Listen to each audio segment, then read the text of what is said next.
Welcome to the Inside Integration Podcast. My name is Chris, and we've got a special guest star today. That guy is Jesse Pauly over here to my left.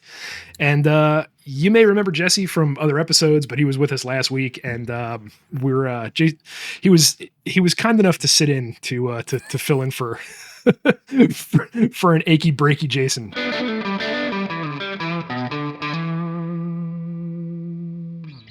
So Jesse, welcome this. Thank you so much. Good afternoon, everybody. It's a pleasure to be here. And we're going. We had to scramble again. Let me just be clear here. Jason is okay, or as okay as somebody could be who's dealing with what he's dealing with. Maybe I said too much there, but it's something that's perfect amount. That's all. You said just enough, so they can be worried and not know exactly what's going on all at the same time. Yeah, exactly. And I'll try to. I was curious. What's he going to say? How far is he going to go with this? What's he going to say? Nope, you did great. That's perfect. I'm going to slide in a couple of Rolling Stones jokes, and we'll see where we go. Now you're pushing it. But anyway, we miss him, and he'll be back soon. But in his stead, we've got the remarkable Jesse. And if you don't know who Jesse is our he's the Portland area sales rep for the company that we both work for, who we won't name because pirate ship. But I've known Jesse now for a long time, and he's just an awesome dude. And yeah, man. Well, thank you. So thank you. Appreciate that. So welcome to the hang.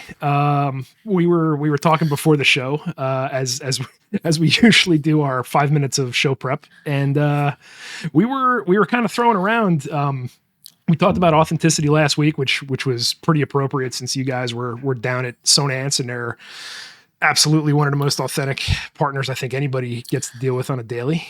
True.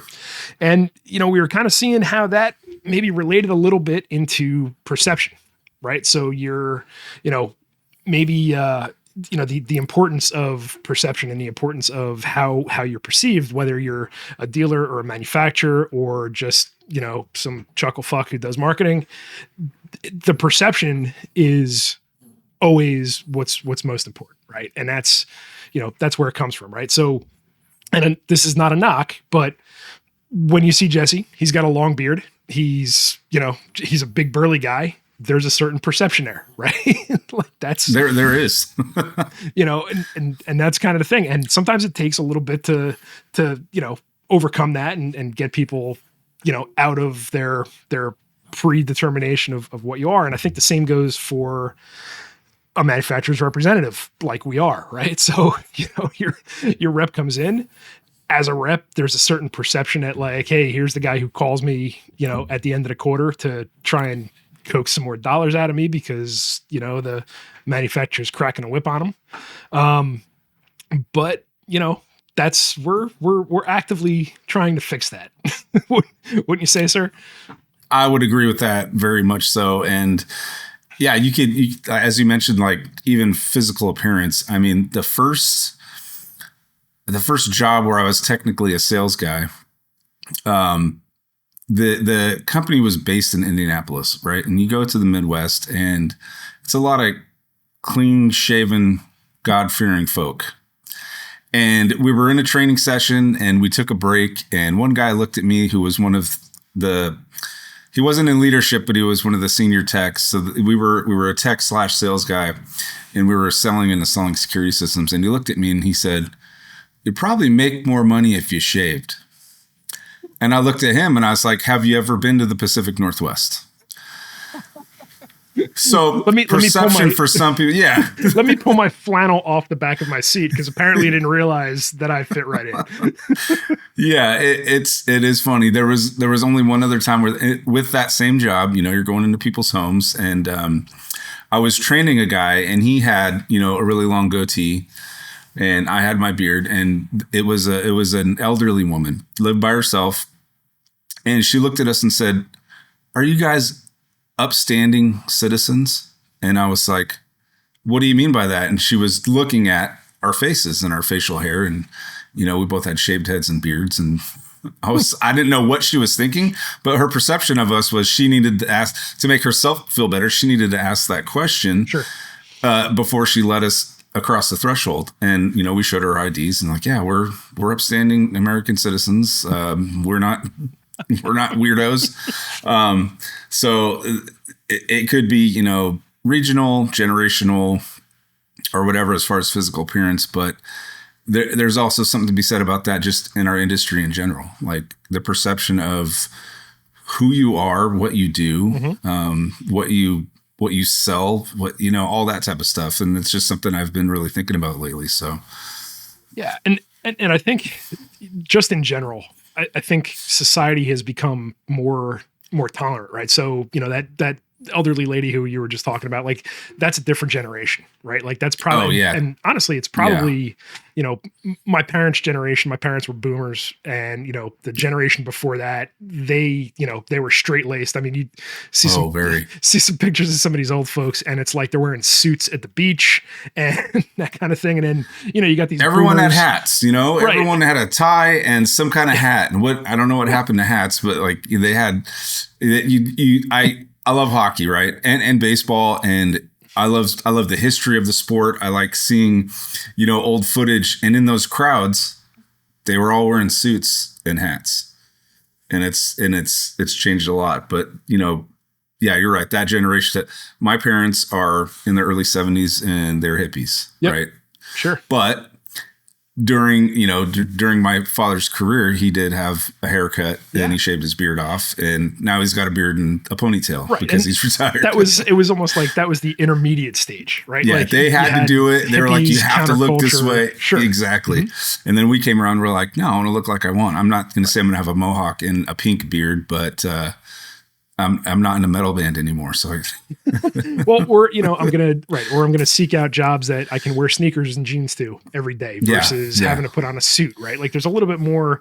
You've got a little bit more mobility based on what you hold important, right? And again, perception, right? Like I live in Southern California. We have a reputation for being a little bit more laid back, and the people who I run into a lot kind of reflect that, right? Like I have plenty, in the dad group of people that I know, like there's plenty of you have some real high-end hedge fund managers and stockbrokers and that kind of thing. And traditionally, like, or on the East Coast, that would be a suit and formal and whatever.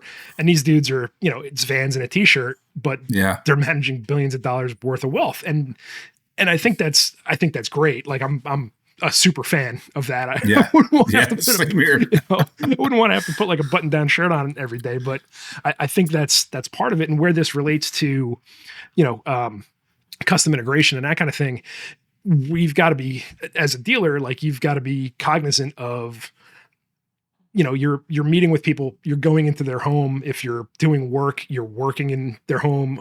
And, depending on what stage of the project you're in, right? Obviously, if you're, in the construction phase, right? Steel toes and whatever, probably not shorts or whatever, but that's something that goes a long way in your perception. And if you want your firm to be perceived as higher end, it's probably a good idea to let your guys know you can have a beard.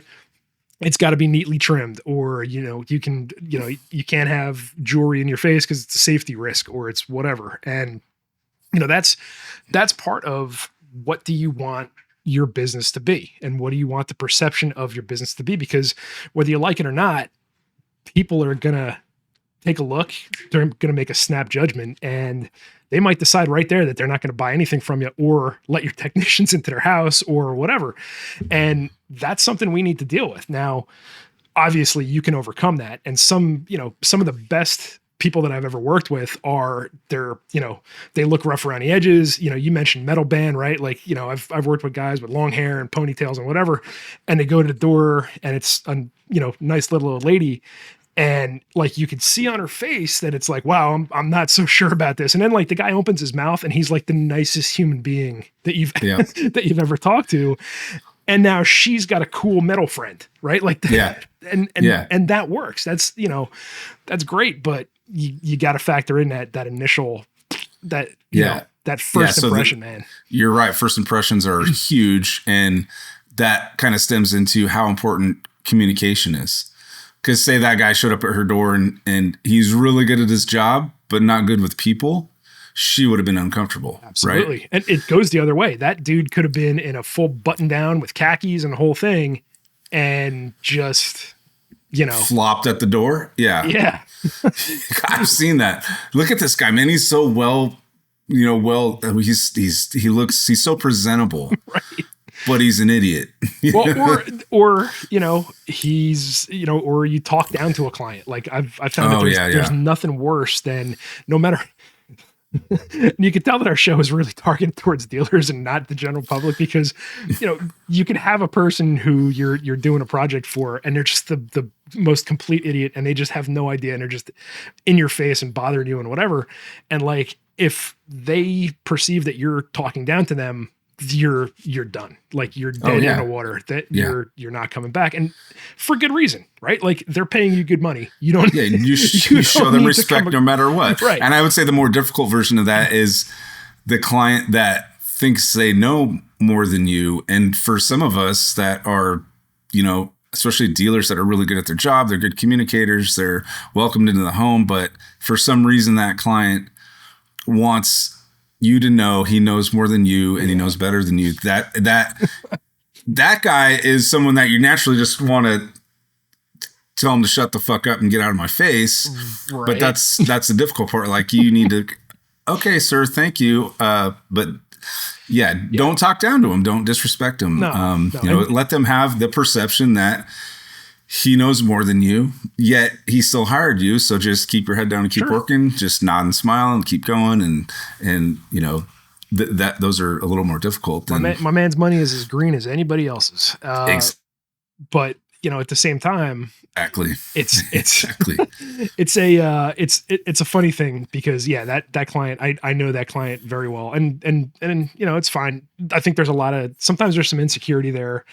I definitely, I get it a little bit if I have a contractor in my house and like fixing something or whatever. Like I'm, in my head, I'm like, man, I totally could have plunged that or spliced that or did this thing or whatever. And like, you gotta, if you're that guy, you just keep it to yourself. But there's definitely an insecurity of like, I can't believe I have to pay somebody to do this for me. Right. Like this used to be, I used to be able to control the electronics in my home and now I need to pay somebody to do it. That's a reckoning, right? Like absolutely. Be very conscious of that. And like, you could disarm these people by, bring them into the process, right? Like, hey, listen, okay, I want to explain what I'm doing. And that's all, we're off on a tangent here, but that absolutely right there is a great ability. And we should be training our field people to do this kind of thing where, if you can get the skill set to engage somebody and bring them in without like having them slow you down, right? But like explain what your process is as you're going and say, okay, this is, to be able to really quickly assess the situation and then turn around and say, okay, this is what I'm going to do. I'm going to look here for this and I'm going to look here for this. And I'm going to check to see if this is the problem. And I'm going to do this and that and the other thing. That is massive, right? Like that puts a client at ease, that, kind of, or in his place, he might go, oh shit, I don't know what you're doing. Exactly. And I don't know what you're talking about. And then he's going to go, cool, you do that. I'll be over here. Right. I'm going to be drinking a beer. It could go either way. Yeah. Yeah. And that's a good point. And that is like, that's one of these soft skills that we don't really, you can go to CD classes, you can go to manufacturing classes, learn how to splice wires, learn how to do terminations, learn how to sell, learn how to spec lighting, whatever. Those soft skills are what are super important because again, if you're the principal and you're listening to this thing, these folks, this is what is crafting the perception of your business by the people who are most important, which are your client. If you're the principal and you're going to trade events and you're interfacing with architects and designers and that kind of thing, you can build your own perception of your thing. But really, when it comes down to the folks in the field are your people. So that's right. Spend the time, get them, get them to the point. Yeah. Technically proficient is great because it makes them more efficient and lets you make more money, faster. But if you want referrals, if you want whatever, everybody has a story about went into a home and, the homeowner fell in love with this technician or whatever. And now, they only want that guy back, or they only want, this guy and his partner back. And then that guy leaves to go to another company and hey, the homeowner is entertaining taking their business to the new company where this guy went because there's a relationship there. it's Yeah, and all relationships are huge. relationships. Yeah. Yeah, all of it. And then perception ties into that, where, like you said, that first impression, um, it's a huge factor. That communication, that relationship, that, initial perception, like we're talking about, or even like when we're talking about dealers and principals, like what is their perception of a rep firm? Right. If they've been around a long time, they get it. Yep. And some have been around a long time and just have never done anything other than buy through distribution. And they have this perception like, this is what I'm supposed to be doing. And they're not at that point where they're like, oh, I need to diversify and find other sources for products, right. Or I need to go. I have a relationship with this rep, but we just hang out and go to concerts because I used to buy from that distribution. I'm talking about myself, sure, and some of the guys I deal with, where they haven't grasped onto like, oh, I can buy stuff from you if I do it a certain way. And it's actually more work for them if they're used to a certain thing, right? Because they're going to change something up. But for the most part in our industry, dealers know what's what and how to get what they need through the right person. And again, comes back to that relationship. Like, yeah. I get a lot of, man, we loved Mike DeMarco so much. Like, well, you loved me too. I was just in a different role now. Yeah. I mean, that's different because Mike is universally beloved. He might be the most popular. Yeah. He might be the most popular Munchkin in all of. If I could just carry him around in my pocket. I mean, on the front, like a bib. You just need one of them Baby Bjorn things. Baby Bjorns. And yeah, you can just do all the talking. I'm sorry, Mike. That's the second time in 2 weeks we've made a short joke about you. I'm sorry. We know you're 20% of our audience. But well, you know what? And that's a really good example. And I don't want to single out Mike, and I don't want to embarrass him more than I usually do. No, but it is a good example of like what people perceived as the guy in the territory. And then I can walk in and they're like, oh, yeah. I thought you just moved boxes. Like, no, I can do other things too. No, and that's made possible because Mike was a guy who was in the field. Mike understood, what dealers are looking for and could come across and solve people's problems. And man, I miss him dearly for that because, it's kind of a rare thing, right? Like, and that's why the dude is beloved because he would roll in and he would approach, he would help a dealer in a way that a dealer would want to be helped because at one point he was on that side of the fence. And I think there's a lot of lessons there in A, rep firms, and B, in manufacturers where you've got a lot of manufacturers who, the people there, like, it's just like any other industry, right? Like you've got people who jump from a VP role to a VP role to a VP role and whatever. And it's just being a little bit out of touch. You know what I mean? So like the problem kind of perpetuates itself, right? That's exactly right. We're not pulling people in with perspective of the market that we serve necessarily, and that's, again, one reason, and not to, continue to love fest here, but like, Jason was a CI at one point. Jason worked for a manufacturer. Jason kind of gets it. You dealt with CI guys all day, every day. You knew how to solve their problems, right? Like, we're coming into this as that. And that's, there are definitely, quite a few rep firms and quite a few manufacturers out here who they just don't have that perspective in their org. And I think that comes across, and not to toot our own horn, but we're, we do have that perspective and people like me and you and Jason and as we go around, but it's tough, it is. We kind of get there. And for what it's worth, like there's got to be somewhere to be, right? People who want to be in custom integration, but may not want to necessarily work for an integrator. Like we got to start getting people from the outside into this business because man, I'm looking around here and this industry is graying fast. Like you see it here, you see it in your beard. My beard used to be red, man. I mean, it's true. It is very true. And I think, and who knows what that was like, why it's tougher to get younger people interested. And I don't have an answer for that, but you're right. We need more people interested in this industry from, the next generation, right? Yep. Like I heard guys talking about that all the time where it'd be one, like a single owner operator that does just high-end homes. And he's had a couple different techs that didn't work out. And he's like, man, I want someone that's 23 years old, that was in the military for 4 years and doesn't know anything but wants to learn, and he's Right. disciplined. I'm like, okay, you're asking for way too It's a much. lot. Well, because But everybody's I looking get for that it. same thing. Because they want someone disciplined that's willing to learn but doesn't know anything, so they can teach them Their way. how to do it their way. Mm-hmm. And I'm like, man, I'm always like, well, I'll keep my ears open, but here, that person, if that person exists, there's one of them. It's tough too, because it is very much there is a cycle at play here, right? Like you have, you know, you have an AV company, or, you know, single owner operator or single proprietary, you know, maybe one or two guys or whatever.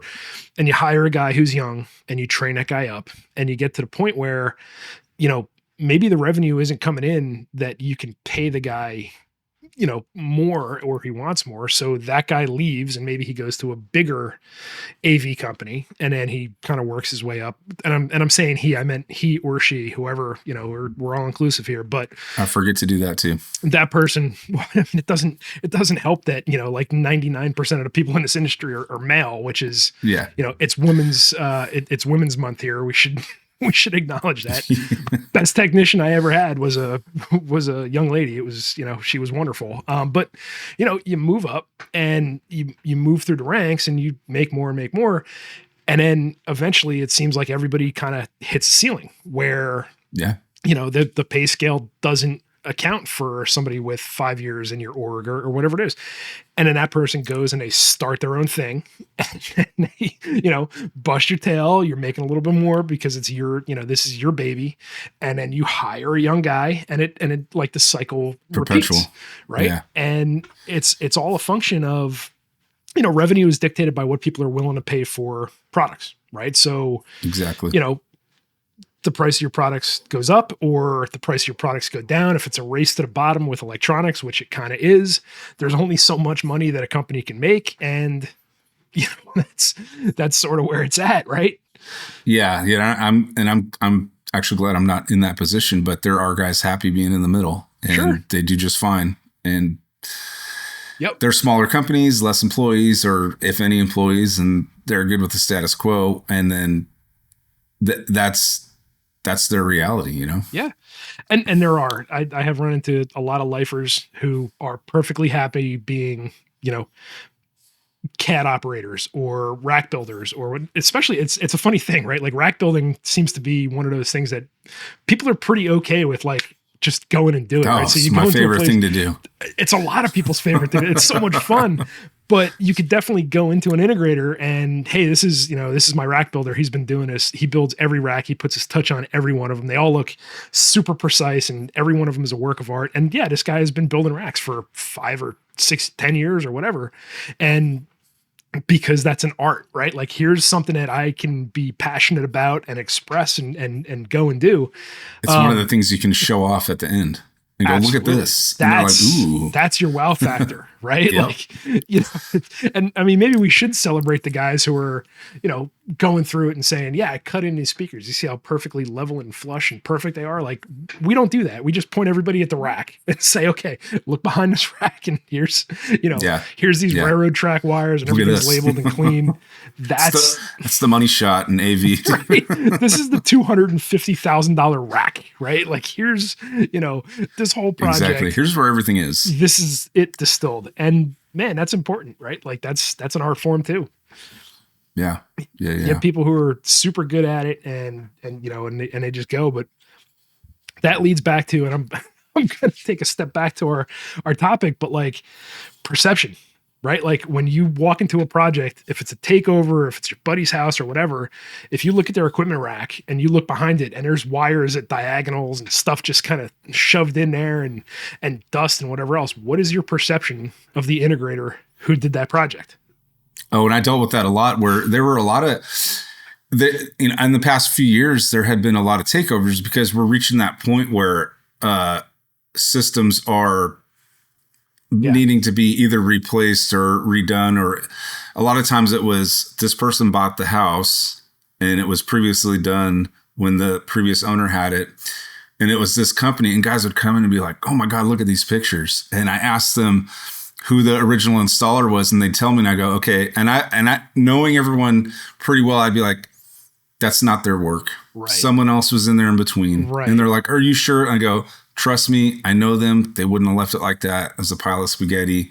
Either the homeowner got into it, or when they moved, they messed with it, or whatever. But dealers would end up with this certain perception of other dealers just because of word of mouth. Like, oh, this person said this dealer did that work. And now they're like, oh, I'm so much better than them. Mm-hmm. But in reality, they're just as good as you because someone else got in there in between. And you're right. The product itself, the work, the craftsmanship, whatever you want to call it, is the ultimate perception of an install. Sure. No matter what it is. Like you said, if you were looking at the in-ceiling speakers or the way the theater's laid out or whatever that is, but that wiring behind the rack or at the, communications panel or whatever, if it's looks like crap, they're gonna be like, oh, that company sucks. When instant, I know they didn't leave it like that. That's your that's your first perception, and that gets and again, man, that first impression of something, of anybody, like we were talking about before,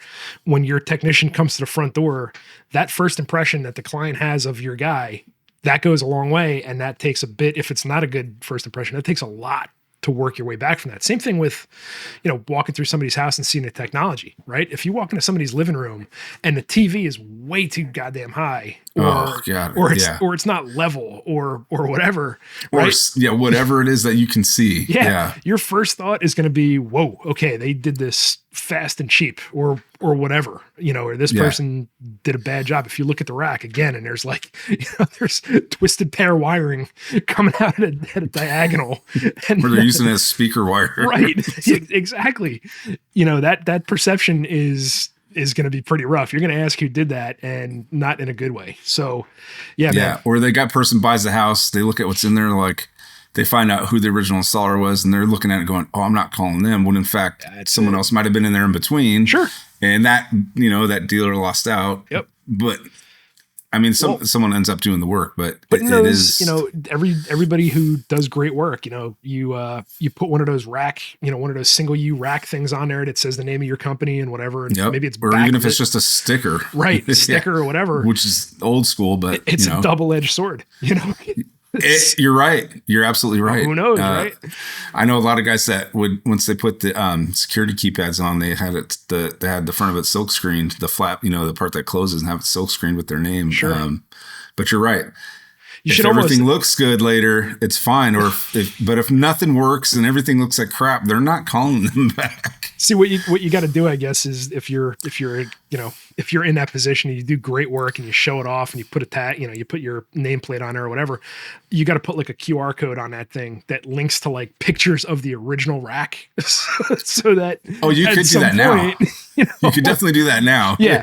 That wasn't Here's how we left. Here's how we left it. Right. And hey, maybe that's part of your service plan, right? Like you put pictures of what the rack looked like inside the rack, and you link to them and whatever, and then years down the road, after your people are gone, you can kind of get back to that. But I don't know. It's just a thought. But yeah, man, that perception is something. Same thing, goes to a manufacturer too, right? Like you've got a manufacturer and they could make amazing products in 3 different categories. But if their wireless remote sucks and the battery swells or it doesn't connect right or whatever, that is the perception. Hey, that is, and it sucks. I want to throw this whole thing into the ocean. It's one handheld remote, right? Like, and that could be the end client or the dealer themselves, sure. Or both. Yeah. I remember in distribution, it doesn't matter which company or what product, but we brought in a new line, and I was kind of excited about it. And there was one of my dealers, is an old school guy, been around forever. He was old then, he's older now. And I said, hey, we have this brand now. And he turned and looked at me. He's like, fuck those guys. And I go, cool. I'm glad I brought it up because I'll never bring it up to you again. But that was his perception of that brand was, they're dead to me. Don't talk to me about that, because of probably one incident. It could have just been one incident that changed his perception of that entire manufacturer who's makes, stuff that's everyone has something of theirs in their house right now. Yep. But he hates them. Well, especially, and that's especially risky in a market that is completely saturated and very competitive, right? So, I mean, I'll give you the story. It's been long enough now, and believe me, I'm not, crapping on this company in their current form, but way back in the day, Integra was like Integra came out and they were kind of billed as like the, CI. the CI channel, right? Like before that was a thing. Before that was a thing, buy their AV receivers. They're all IP controlled. They've got assignable inputs. You can up convert, component video to HDMI. We were installing them at the same time over here. Yeah. We were doing the same thing. And we were slinging these things and we liked them a lot. Like the company that I was at, we liked them a lot partly because they're pushed towards custom integrators. And, we really liked that and their features were great and whatever. And then they went through this run where there was some problem in manufacturing or some problem on the board. And there was some HDMI issue that like it would heat up and the board would warp and it would just cut out HDMI.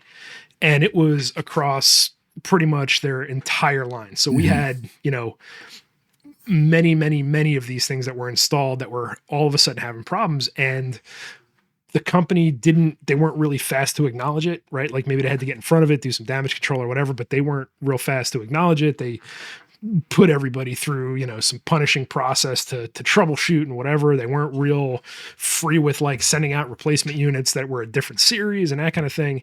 And honestly, from there, and we're talking more than 10 years ago, I didn't pick up another one of those things for the better part of a decade. And when people would bring it up, that would be the first thought that popped into my head was, yeah, they really screwed me. And mainly not because they had a problem, but because they put us as integrators through so much legwork. And like, all we're trying to do is make our clients happy, right? Like we're just trying to get this thing working, get them off our backs, get them back to being happy. They don't particularly give a shit whether it's an Integra, Sony, NAD, Class A, whatever it is. They don't care what brand they don't it really is. care. Most clients don't.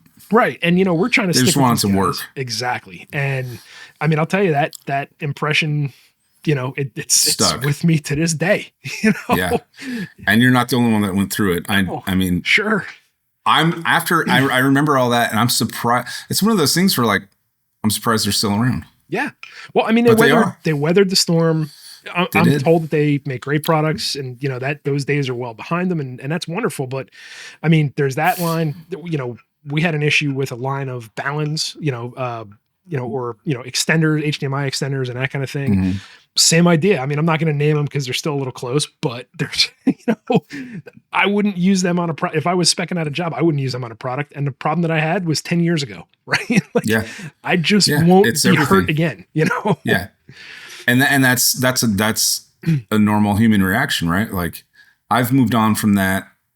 I'm not going back to it, whatever it is, whatever product it is. There's enough competition. I could find something else that works. And this is, this industry is cutthroat, right? Like there's nobody who's really that far out in front of anybody else in TVs, in, signal extenders, in, whatever that is, right? Like there's nobody who's really cornering the market in a couple of very important facets here.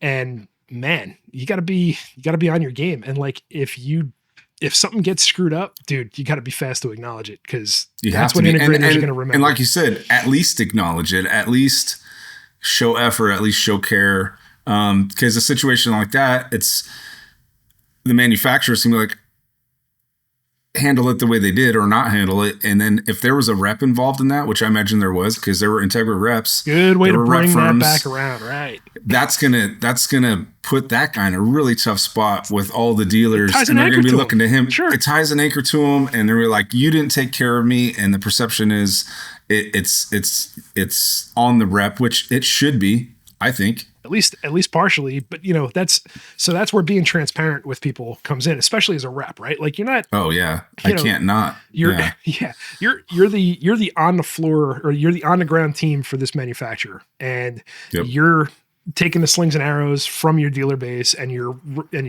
referring them, you're sending them up the chain. You got to communicate. Like, listen, I have now talked to this person here or whatever. Like. You gotta convey that you're actively working to fix the problem. Yeah. and actively try to fix the problem. Right. And, I can tell you a good example. I can tell you a story. That's a great example of that. The week before last, early in the week, I got an email from a dealer that said they had a stereo receiver out of the box was broken. They heard something rattle around. They opened it. They sent me pictures. the board inside the receiver was snapped. Like, I don't know how that happens. So, I get Gerald involved. We get the RMA process going. Okay, they're going to eventually get their credit. They assumed us doing that meant another unit was coming. Right. And when you're a direct dealer, that's not how it works. You do the RMA, you eventually get your credit, but you have to place an order for replacement. Right. And it kind of, the credit will wash out. They didn't know that. So I took over the situation, and it was explained to me that this is one of their clients that they need to take care of right now. It's a stupid thing where they have a fully integrated house, and this guy had like a greenhouse or a shop where he just wanted a stereo receiver and separate speakers. Yep. He can control with his phone, separate from everything else, right? And this guy's, he's probably spent $750,000 with them, which I found out later. Mm-hmm. So it was a brand that we represent. It's always that guy, right? Yep, and always. Fortunately for me, the distributor's close by. So I said, hold on. I called the distributor. They had one in stock. I told him to place an order for this dealer. Yep. And he's like, what? I go, just hold it, write an order. I'll call you right back. Called the dealer, said, hey, these guys have one. I had them place an order for you. I'm going to go grab it and bring it to you. And everyone was kind of like, what are you doing? Yeah. So you're saving 3 asses at that point. I'm saving 3 asses, and it's going to cost them a few more dollars to buy it through distribution, but they're not paying freight for the replacement. Yep. So long story short, I had all that worked out. I drove to the distributor, picked it up, drove 45 minutes to the dealer, dropped it off, and they were all like, wow, no one's ever done that. I was like, well, you had a problem. I saw a solution, and I just took care of it. And they were like, thank you. So there is a way to change people's perception of you, whether or not they're expecting it. And it's usually when they're not expecting it. And you do something like that, and they're like, you didn't have to do that. I'm like, to me, I did. I did have to do that. But because problem solved. And that's empathy. And that's a big part of it. I knew where they were at, and I've dealt with that, Sure. And now I can say I haven't worked for a manufacturer yet, and I don't intend to anytime soon, but I get it, right? You have to be able to think on your feet and make quick moves. And when you do that, people are usually happy, and their client was happy. They were happy. Distributor got a sale out of it. I made no money on it. But it didn't matter. It didn't matter to me. Yeah, but that's the thing. And now, and this is a lesson that's applicable for dealers too, right? Like sometimes you do that, you go a little bit out of pocket, and, you get rewarded by somebody's loyalty. And that's basically what you did. And, now you've basically told the world that reps aren't just the guys who call you at the end of the quarter. Sometimes we really make a difference. So we make a difference. And like you said, we are the boots on the ground for these manufacturers, and that's what we got to do. Yeah, baby. All right, sir. Well, I really do appreciate you filling in today. We have another meeting that we're both in coming up. Oh, yes, we do. Minutes. We'll see what that's all about. But yeah, so I do appreciate it. I hope you come back on with us again sometime real soon. Yeah, I'm happy to do it anytime, every week. Like I said, I will work on getting a camera because this is just my laptop camera.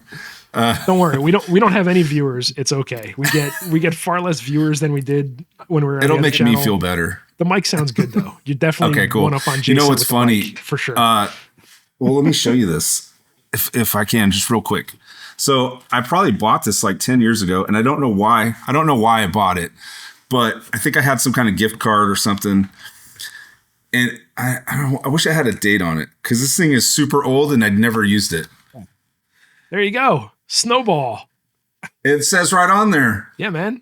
Ready for podcasting. Yeti Blue, baby. Ideal for podcasting. Mic. Sure. So yeah, it's a big, weird looking thing, but yeah. And I come in from an audio background of like working in studios and doing live sound. It's like the mic is one of the most important things. It's absolutely. You should tell your buddy Jason that.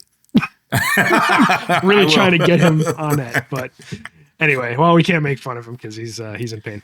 Wait till we can do it to his face. How about we do that? That's more respectful. Right? Sounds like a plan, man. Again, thanks for joining us, and we'll talk to you soon.